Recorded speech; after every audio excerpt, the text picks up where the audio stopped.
எல்லாம் வல்ல பெருமாட்டியே மடியே மடி ஏந்துங்க, அம்பிகை மடி ஏந்துங்க.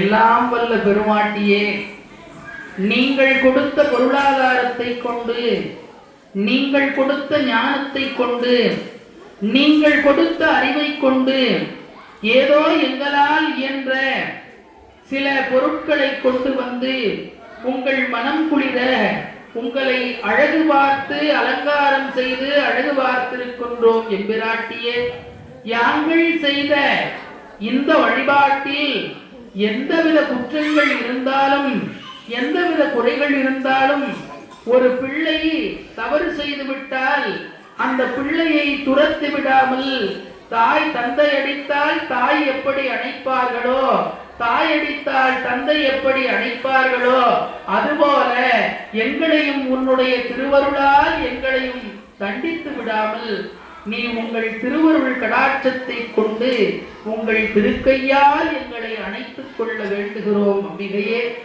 நாங்கள் இதுகால் வரை செய்த பூசை உன்னுடைய மனம் குளிர, உங்களின் திருவாய் மலர, உங்கள் திருச்செவியிலே இங்கே அடியார் பெருமக்கள் பாடியும் ஆடியும் கொண்டாடிய வார்த்தைகள் எல்லாம் உங்கள் மனதிலே நீக்கமர நிறைய, ஏதோ இந்த நாயடியார்களாக இருக்கக்கூடிய ஏழை அடியார்கள் உனக்கு அழகு பார்க்க வேண்டும் என்பதற்காக வளையணிந்து பட்டணிந்து மாங்கல்ய கயிறணிந்து எல்லா விதமான மலர் மாலைகளையும் கொண்டு வந்து உன் மீளே கொட்டி உனக்கு அழகுபடுத்தி அழகாக உன்னை ஆக்கி இருக்கின்றோம். பெருமாட்டியே, யாங்கள் செய்த இந்த பூசையிலே எந்த விதமான குற்றங்கள் இருந்தாலும் பெரியவள் நீ பொறுத்து இந்த பிள்ளைகளை ஆள வேண்டும், பெரியவள் நீ பொறுத்து இந்த பிள்ளையை வாழ வைக்க வேண்டும்.